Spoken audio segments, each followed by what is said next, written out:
Welcome to People Love Process. Adobe Illustrator is a vector-based application, but that doesn't mean you always have to use it as such. I like to use Illustrator, as I say, as a staging ground for many different styles that don't necessarily depend fully on vector artwork. Now, this is best shown than explained. So in this movie, we're going to create a design using dither effects in Photoshop. Now, I showed you how to create a dither in a previous movie, but this is really going to push it to where it can go and how you can think about it, and I think give you some ideas of how you could put it to use as well. Now, the process is going to bounce back and forth between Illustrator and Photoshop, but the end result is a great way to achieve compelling results. So let's dive into it. So I have this stock image of barbed wire, and you can find this in Adobe Stock if you wanted to. And all I want to do is I want to create idealized source art, because what we're going to end up doing is turning this into a pattern brush in Illustrator. So the first thing I have to figure out is how the repeat is going to happen. So this was before I did any editing. Now, if I turn on this layer, this is to figure out a repeat, because where it comes in on the left, it needs to match up. So if you go ahead and drop a guide down here, and let's put it right at the base here of where it comes in on the left, you can see this isn't going to line up with it on the right. So that's all I'm talking about, is we want to improve that. Let's go ahead and get rid of that. And that's all I do. And that's going to take a little bit of Photoshop work, but if I can do it, anybody can do it. Now, I wish I was as good as Photoshop as my friend Jesus is. He's amazing. He's like Gandalf. If you haven't checked out his YouTube channel, make sure to do it. It's amazing what he can do in Photoshop. But we want to improve it so it will actually give us the illusion that it is an endless repeat side by side. Top and bottom don't really matter. If I turn this layer on, you can see I've adjusted the art. I haven't fundamentally changed anything. I just made sure it matches the left, and you'll have to use warp to warp it, but it's not hard. It just takes time to work that through and to get it all figured out. Now, right now it's full color, and we want black and white artwork that we can image trace in Illustrator. So I have a layer style here and a layer effect. I'm going to turn it on. This just turns it to black and white there, and we're going to use another layer effect, and this is levels, just to improve the contrast. What works really good for dithers is high contrast highlights and dark shadows, and you want to improve it like that. So it goes from this is all medium tones, and if we did a dither, you wouldn't see any definition. It almost looked like a silhouette, but a bad one at that. So you want this type of action. And if we zoom in on some of these parts here, you can see we have dark darks, we have bright light highlights, and we have a little bit of mid-value. And you want some of that mid-value detail, because that's what's going to make a dither look really good. So I just wanted to zoom in on that and show you.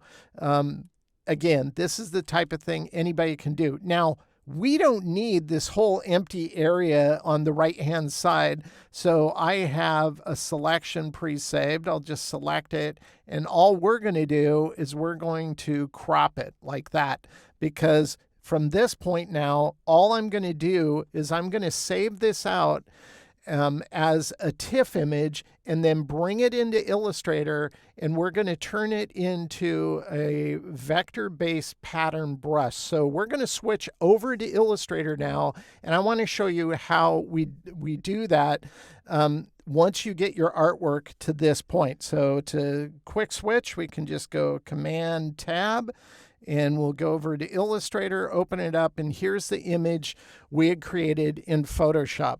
Now, ultimately, we're going to take this, turn it into a brush, we're going to wrap it around this circle. But I have the circle turned on because I need to figure out the sizing. So I think this needs to go smaller, so we're going to go to Scale here, and I'm going to go down 60%. and I think this will work for the size to wrap around. But to create a brush, it needs to be vector-based. You can't have brushes that are raster-based images in Illustrator. It'd be kind of cool if you could, like Fresco on the iPad is hybrid. Affinity is hybrid too. You can use raster-based brushes in Affinity. So I hope at some point Illustrator decides to do that as well, because frankly, I would use Photoshop brushes to do a lot of detailing, because they just frankly work better than vector-based brushes in a lot of respects. So we're going to take this, and what we want to do is we want to go to Window. We're going to go to Image Trace. We're going to open up the Image Trace window here, and we'll click on Advanced to expand it. And all we're going to do here is we're going to select some settings here. And the first one we want to do is we want to go to Mode. And under Mode, we're going to go ahead and go to Grayscale. As soon as you do this, it'll switch to Custom. That's fine. But we definitely want to do that. We're going to leave grays at 50. That's fine. But we'll make some adjustments here. And the first adjustment I'll make is on the paths. I'm going to go, this is basically how tight is it going to kind of image trace it. Do you want it really tight, which would be 100% going to the right? Well, no, but I do want it a little tighter than 50. We'll go to 60 here. And then on the next one, right now the corners are at 75. I'm going to bring those down to 50 here. So we'll do that. And then on noise, I want noise to go down all the way. So we're going to go to 0 here, like that. And then on most of the time, whenever I've used image trace, you've seen me click off ignore white, because I don't want it to include areas in the image that are white, like in the highlights, or the background itself is considered white, and it would make those shapes. And most of the time, I don't want that. I'd say 99% of the time I click ignore white, but in this case, we want to leave that on. You don't want to click that off. So it's really important to keep that on. So what we're going to do now is we're going to click trace with all those settings in place. And it's going to go ahead and trace it. So we need to expand it. We can go ahead and close the image trace window, go up to the top toolbar up here, and we're going to click expand. And now I have plugins in Illustrator, and when I expand it, look at this, it's 46,000 anchor points. That's a lot of anchor points, but that's okay. We're just going to use it to create the asset we need, which is going to be, not going to be using that many anchor points, and it's going to be tiny in terms of file size. So we'll get there. But let's zoom in so you can see what we did here. Notice it's just simplified. It's kind of a representation of the literal, of the photographic, but not really photographic. It's almost posterized is what it does here. So I just wanted to show you that. But we need to get rid of it, some of the shapes. So once again, it made all these white area shapes. So we'll just select that with the direct selection tool and delete. We'll go down here, do the same thing on the bottom, delete. And now we need to zoom in to this area, because we're going to have areas here like this, and we'll have to delete it. And we'll go into this one, select, delete. And we'll go here, select, delete. Here, select, delete. This one doesn't really matter. Let's go ahead and scroll to the left, see if we have one, or we have one here, select, and we'll delete it. There. Now if we select these, oh, we got rid of I don't know, 1,000 anchor points, something like that. Still a lot of, that's like massive amount of anchor points. But don't optimize it. That's going to ruin the look and feel. You don't want to do that. So now that we have this, all we're going to do is create a pattern brush. So let's go over to our brushes panel. Do we have that open? I might not. Let's go here. We'll go brushes. Oh, you know what? I think it's off screen. There it is. It's hiding down here. Don't find me. Okay.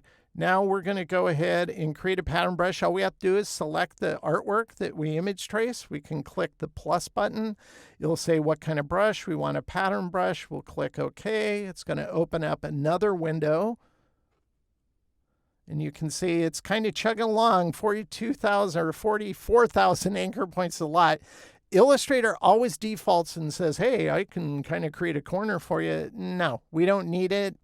And most of the time, I don't like what it does anyway. So I'm going to deactivate that. We'll go ahead and go in here, and I'm going to name this barb wire brush, like that. Stretch to fit, that's fine. Colorization, technically, we don't need to, but you could if you want. This means whatever color the stroke is, it'll take on that color, like that. So we'll select tints and we'll click OK. This will add the brush to our brushes panel. You can see it here. Let's go ahead and move this over. We'll select this and we'll just simply click on the pattern brush. And you can see how nice that looks. It's a continuous loop, but it looks like it's made with that barbed wire. Now it's taking on the attributes, which was the magenta. We don't want that. So we're going to go in here and just change that color to a black to get what we want. And I think that looks fine, just like that. We can turn off this now.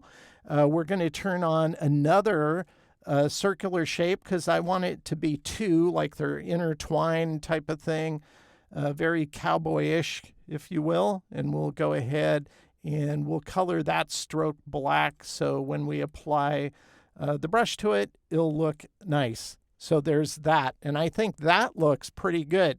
Now let's go ahead and we'll close the brushes panel.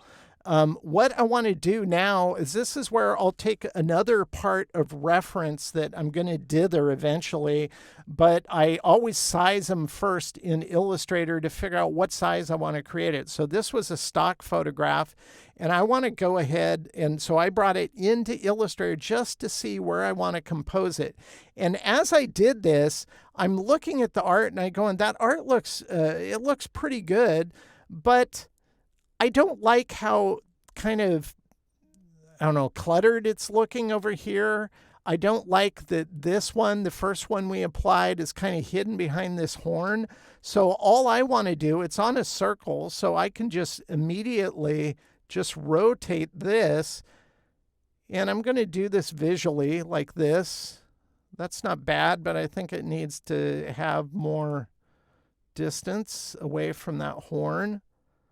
And I think that looks pretty good. Maybe just a little bit smidge more like that.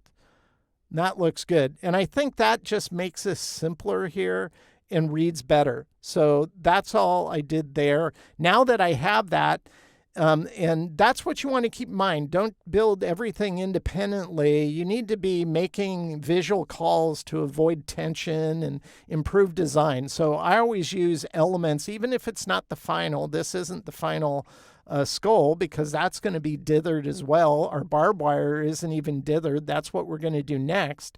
And when I'm creating this type of artwork, I like to use what's called a bounding box method. Now, I started doing this years ago just because I found it easier, because at times when you copy and paste from Illustrator into Photoshop, it won't always be in exact kind of registration with other elements you've brought into Photoshop. And so the way I get around that and to make it precise is I establish the size I want it to be when I paste it into Photoshop by just adding an element here, which is just a square, and this element down here. So with those two things selected and the brushes selected, I'll just copy them to my clipboard. We can deselect this now. We're going to switch back to Photoshop, and I'm going to show you how I turn it into a dither. So let's go ahead and switch back to Photoshop. I have this file set up, and it's the exact same sizing as my bounding box was in Illustrator. So all I have to do now is go Command V to paste it. And you can paste it as a smart object if you want. We're not going to. We're just going to use pixels, and I'll click OK. And based off of your computer, will tell you how long it takes. So I'm going to place it. Notice it's 100%. It's perfect. So we'll commit to it. Once it's in place, I'll go ahead and just select these corner shapes that I use just for kind of registering the image, and you can see it looks photographic. Even though it's technically not, it's kind of posterized, this is going to work great. So right now, this is a grayscale file, and this is what you want to be using when you create your dither. And once we have this, now we're going to go ahead and create the dither in Photoshop. Now, once again, I covered this in our movie, but it's super easy. We're just going to go up here to image mode. Right now it's a grayscale, so we're going to go to Bitmap. It's going to say, hey, do you want a flatten layer? That's fine. I always save my PSD file. In this case, I would save it at this point and then do this. That way, if I ever want to go back, I don't lose anything, but we're fine. We're going to click OK. And now it's going to let you make a choice. Okay, right now this is at 350 pixels per inch. Well, that's fine if we were just going to make a grayscale TIFF from this, but we're not. We're going to create a dither. Right now, it's defaulting to the last time I used Photoshop on this machine as creating halftones. We're going to go to a dither, and we're going to select diffusion dither under method. Now, we wouldn't want to use 350 because that means there would be 350 little dithered shapes. They're like perfect squares. And that would be way too dark, way too muddy if you use that in your final art. If you used on a t-shirt, for example, it would be too fine of a detail and it would just muddy up and fill in. You don't want that. You want it to look nice and read as easy as what the image is showing here in Photoshop. So we're going to try one setting at 75 pixels per inch. Think dithers per inch. You'll see what I mean. We'll click OK. And now, if we zoom in on this, you can see what it looks like. See how, we have the grid turned on. Let's see, we can go, well, it's showing us the pixel grid. That's fine. The squares are what a dither is. Just think little squares, little pixels, and it's only black pixels and white pixels. And when you save it out as a bitmap TIFF and place it in Illustrator, everything white is transparent. Everything black will remain black, but you can color it whatever color you want. That's why it works so great. This doesn't look that bad, but I think it needs to be a little finer to hold the detail. And you might be thinking, well, you didn't save your PSD. Well, that's okay. That's what Command Z is for. So we're just going to go Command Z, and it takes us back before we change the mode. So we're back at grayscale. And so that's what we want. So this is the process I use all the time. And so we're just going to redo it and try a different setting. Yes, flatten's okay. Instead of 175, we're going to do 120. So a bit more, and we're going to go click OK. And now if I zoom in, look at how nice that looks. It looks way better. It's holding up at this size, which means it's going to work great at a t-shirt size as well. So that's how I created the dither for this one. Let's jump to the cow skull. So this was, once again, derived from stock photography. I believe this was Adobe stock. And on this one, I just isolate and cut out the cow skull. So that's all I had. This is where I'll turn it to black and white with a layer effect. I'll also use a layer effect to adjust levels and to blow it out so I get that nice contrast between darks and highlights and some of that mid-tone value, because that's going to make a nice dither. But notice on a white background, you kind of lose that edge up here. And we don't want to lose that. We want to address that and make it look better. So I'm just going to go ahead and command click on the cutout to get the selection for the skull. I'm going to go up here and I'm going to mask this top layer, inner glow, with that. So we've created a mask. We'll go ahead and fill this with white like that. And right now it's on multiply. If I put it on normal, you can see that's all we've done. You go, well, Vaughn, that doesn't look too good. That's okay. This is just temporary, so I can show you what we're going to do next. With that layer selected, I'm going to go ahead and go up here to layer, layer style, inner glow. We'll click that. It'll open up the controls for inner glow. Multiply is fine. 60% is fine. I think we're going to do 25 pixels. We'll see. It might be a little too big. I'm not sure. And well, we can see it over. Actually, that looks pretty well. Maybe a little more. Go 27 maybe. That's not bad. Let's see what it looks like. It's maybe less. No, that's too. I think I'll just settle with 25. I think that'll look good. And all these settings are fine. Sometimes if you want to get a little more stochastic with the dither, you can click on anti-alias, but I think our photo's been adjusted enough. We don't need to do that. Once we have all this, I'll click OK. Then on the layer itself, I'm going to put this at multiply. And now, even on a white background, it defines that edge. And that's what we want to do, because now we're going to turn this into a dither as well. So let's go ahead and go up to mode. We're going to go to grayscale. We started with the RGB. We'll go OK. This looks great in grayscale. Now we're going to go to bitmap. It says we're going to flatten with all the invisible layers. That's fine. Here, we're going to use the exact same setting because this is at the size it needs to be in the design. And we determined that when we registered it in Illustrator when I had the cutout ready. So now we're going to use the same setting. That way they all go together. You wouldn't want to use like 75 on one and 120. You want everything to appear that they are created the same way and the same tolerance. It's just going to unify the design better. So we'll use the same settings, 120 diffusion dither, click OK, and just look at how nice that looks. I just love the edge looks great. You don't lose any of that. And I think this is going to work really well. So let's move back to Illustrator, and I'll walk you through how I compose them using Illustrator as the staging ground. So we'll move back to Illustrator. This is what we copied out. We're done with that now. We can turn that off. Here's the barbed wire dither we created. And by the way, as you compose your designs, you want to use layers because layers is going to make life easier to manage things. Now, this was the barbed wire layer. If I turn on the cow layer here, you can see it now has the matching dither tolerance.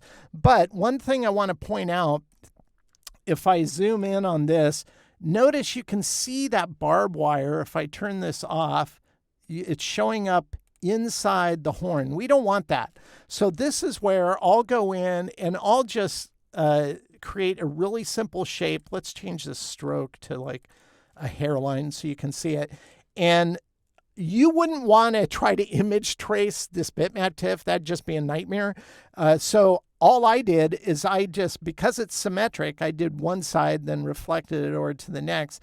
But I just started and I just click, click, click, click, click, just to create in almost like a reverse mask. We're not masking anything. It's just going to be a shape now that we're going to go ahead and get rid of the outline. We don't need that. We just want to fill it like this. And once I have that filled, I'll just copy it. I'm going to select the shape, which is the skull. Let's go back to layers here. We'll turn off our barbed wire for a second. And I'm going to go Command B, which pastes it behind. I'll select both, and I'll just Command G and group them. And I did that just so at any point, if I want to readjust this, then I don't lose that backing. It moves along with it. Notice how you can't see the barbed wire through the horns. So that's why I did it. It's just going to improve the overall design when it's all said and done. Now it's at this point that I worked out some other details. So I'll turn these on, and these are utensils. And again, I did some Photoshop work with the bones, and it's using the same principle where I just have I took into Photoshop and just kind of Photoshopped these bones on the ends of these barbecue utensils like that. And I will, for the final art, build the backing. So if I select both the image, you can see I have a vector shape behind it, and that's filled with, well, let's deselect the TIFF. I have them grouped, so let's go into isolation mode, deselect the TIFF, and you can see I just have white. If I go ahead and fill it with this magenta, that's all that's happening there. So that way it doesn't show through the spatula on the, not sure what the barbecue fork type utensil there. Once I have that, once I have my cow skull in place, you can see it's almost like a skull and crossbones. And you're going, skull and crossbones? What is this design? Well, the typography kind of demystifies it. It's zombie cowboy barbecue you'll die for. You bite them, we smoke them. So Texas Pitmaster Barbecue and Grill. It's like a novelty t-shirt. There was a company in Hawaii called Crazy Shirts. For years, I did t-shirt designs like this for them. That's kind of what I was thinking when I was putting this together. Now, I think this looks pretty cool, but if I take a splotch, now, once again, I created this years ago with a paintball gun I had and shot it in our garage at some cardboard on the wall. And I got these really cool splotches. And so I would just take them and in this case, I just use a digital camera and take a photo and then scan it, bring it into Photoshop and blow it out. By the way, I wouldn't recommend doing that because what I didn't know, because I wasn't paying attention, is it got some of the paint splatter on my wife's car, and she kind of got mad at me. So watch where you do that. But I'm going to do this gray. We'll go ahead and align it. And I think that looks even cooler, having that in the background. And of course, surface texture. This looks great as is, but add a little surface texture, looks even better. Without, with, and this texture was created with an old toothbrush. So don't throw them away. Just take them. Once you're done, you replace it with a new one. Take that old toothbrush, clean it, of course, and then you can dip it in India ink. And if you have some of those surgical glove type things, put those on, because otherwise your finger's going to get all black. And just flick it at paper. It makes great surface texture to use. This is one I've been using. I think this is over a decade old now, and I use it all the time. You've probably seen me use it in a previous movie. But this is now all ready to easily color stuff. And now if you organize by layers, that way you can isolate things. So let's go ahead and just isolate the cow skull. So I have just the cow skull. Once again, you could color this anything you want. Maybe you want, instead of black, you could use a red. This is why bitmap TIFFs are so awesome. We can go to the barbed wire. Maybe you want that to match. We'll make that red as well. Let's go to the surface texture. I think that should be red as well to kind of go with our design. Maybe you turn all your type into this red color as well, like that. Go to the utensils. Now, if you're not using layers, trying to select things, it's going to be so hard because, well, let's just turn on the skull. Let's say I want to select the utensil. Well, I'm always going to be selecting the skull because it's larger, it's on top. That's why I use layers. You lock the layer, you can select your utensil, you can colorize it. It makes the process easier. So get in the habit of using layers like this. We'll do one last one. We'll do the splotch we have here instead of gray. Maybe we use a tan like that. I think that looks pretty cool. I might even go darker with that red, but this is where exploration comes in and figuring out what colors you can do. Once again, this is ideal for t-shirts, that type of merchandising. If we turn on this, it works great on a light colored background. Here we have a dark brown with a tan type shirt. Maybe use a sublimated white for the background splatter so it falls into the background. That looks cool. This works on a black colored t-shirt. or a red colored t-shirt. I mean, I think this looks awesome as well. Once again, it'll work on any colored t-shirt. So let's turn this on. You can see all these different colors. This type of design and approach and methodology would work on. So a lot of things you could do using dithers, using great typography, and compose your own design. Now, how much of this final art is vector? Well, it's only the masking behind the cow skull and the utensils and the type. The type's okay. The type's vector too. But I've turned Illustrator into a staging ground. That's why I like to say, you know, don't get hung up on the fact it's a vector program. I use it the way I want to use it to create what I want to create. That's more important. So bitmap images like dithers are a great way to create and handle designs intended for screen print. Whether it's an apparel design like these I've shown you, it could also be a screen printed poster as well. It'd work great for that.